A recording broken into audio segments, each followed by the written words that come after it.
So initially I was doing my undergraduate degree at U of T, and I wanted to register for the accommodation services. When I did that, I realized that the accommodation services required a psychiatric diagnosis. So I was referred to a psychiatrist on campus, and they didn't allow me to get the accommodations that I wanted because I didn't fulfill all the symptomology that was required under the DSM to have a psychiatric label. And I thought that was ridiculous. So what I did was I appealed. When I appealed, I went to see a second psychiatrist who I saw 3 times. And by the end of those meetings, I was diagnosed with 6 psychiatric labels, ranging from obsessive-compulsive disorder to schizoaffective disorder, bipolar. And my argument is not that it's not possible to have all those, but to have those labels attributed to me so quickly seemed like a rash decision on the part of the psychiatrist. Mm-hmm. Do you want to talk about the DSM? Absolutely. So the DSM stands for Diagnostic Statistic Manual, and there's been many editions over the year, and it acts as a sort of Bible for psychiatrists. So what it has is psychiatric labels, and under each one there's a number of symptoms. And if a person qualifies as having, let's say, 7 out of 10 of the symptoms, you would then be labeled with whatever that diagnosis was. The issue is that these labels have changed over time. Homosexuality, for example, used to be in this manual. However, now our understanding is that that is not a psychiatric issue, and that people don't need to be diagnosed for that. So what my issue is with the DSM and utilizing it in the counseling and disability services here is that it's not recognizing that there's experiences outside of it, and that the DSM as it is now is going to change, and so we need to recognize those limitations. Initially, when I got acceptance into the Critical Disability Studies program, I received a booklet that said that they have accommodation services here. So I looked into what that process would be, and I immediately saw that what they required was a psychiatric diagnosis, and explicitly stating what that was. I had no idea why they needed to know the diagnosis. So I called to ask if there was any alternate ways to register, and I was told there was not. So I had a limited understanding of the Ontario Human Rights Code. I did some searching and realized that employees are protected from disclosing diagnosis to their employers. And so I saw that there was a discrepancy in how the Ontario Human Rights Code is applied to employees, and that students, it hadn't been clarified how students are protected in the same way. And so I filed a complaint. Do you think there's maybe a double standard when it comes to psychiatric survivors in how they're treated in the legal system or even in the workplace? So one, invisible disabilities have a stigma attached to them.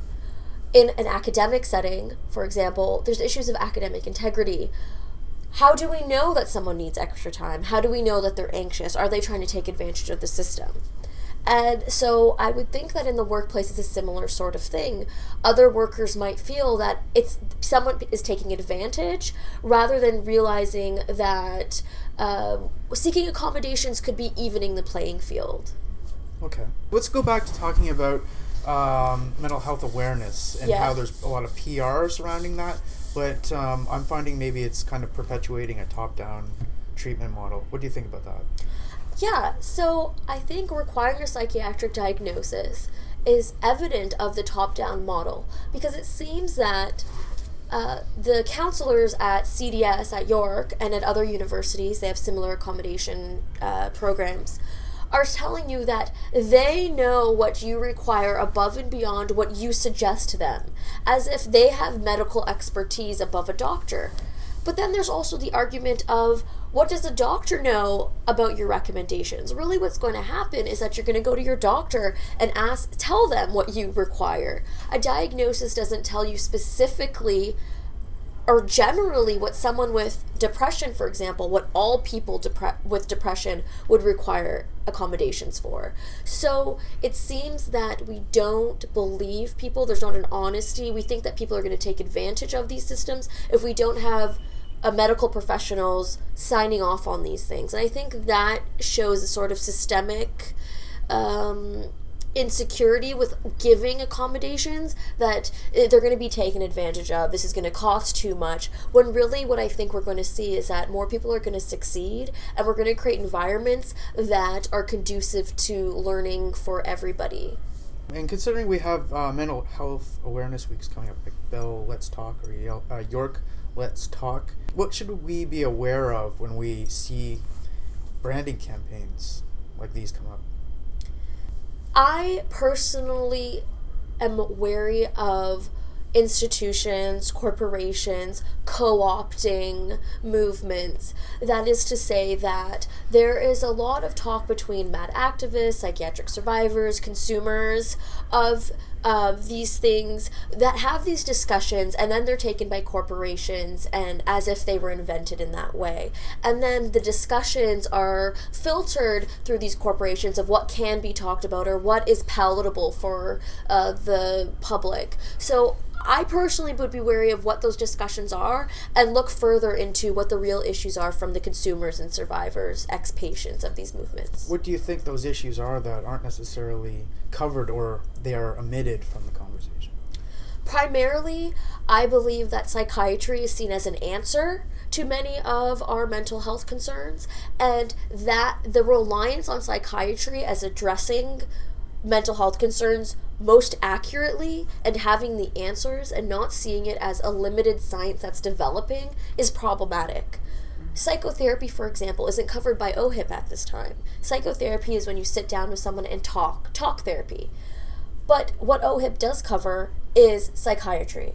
And we already know that these systems are flooded. There are months and months of wait lists to get into these systems. And when you do, talk therapy isn't valued as much as trying to figure out what the psychiatric diagnosis is and then giving medication to people.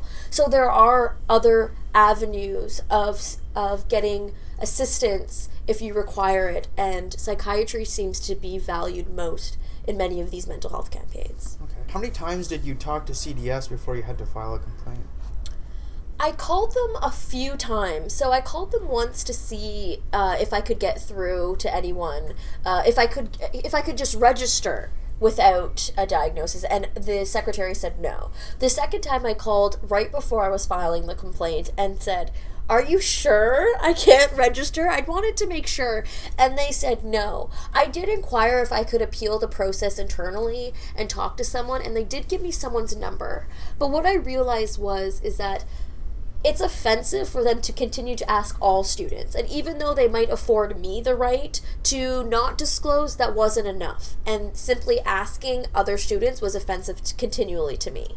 And so what I was doing by filing a complaint was interrogating not only York's policy, but system-wide policy and the Ontario Human Rights Code and its application to students in the university setting. Mm-hmm. So I've read in different news coverage of this issue that it might prompt policy change across Ontario, maybe the nation. Yes. Do you think that's possible? Do you think anything will happen?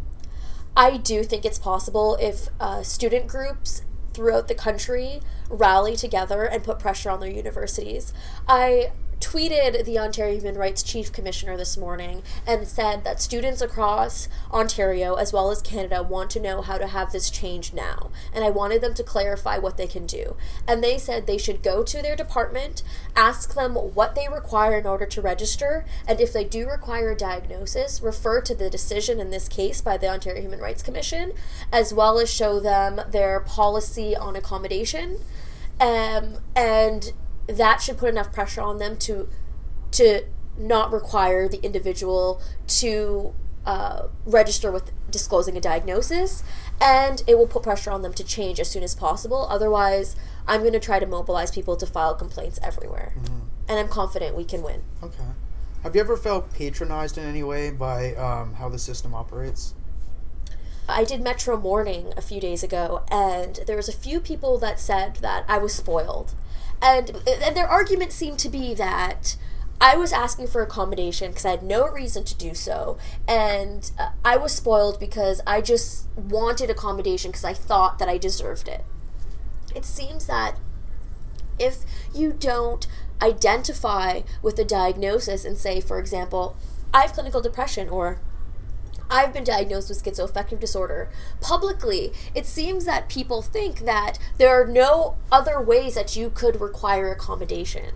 So I'm struggling with my mad activism and my ideas that I shouldn't have to identify with psychiatric labels, and trying to get through to people that even though I don't, I still deserve accommodations to succeed in university. That doesn't make me a weak person because I want accommodations. That makes me someone who wants to succeed and is determined in doing so.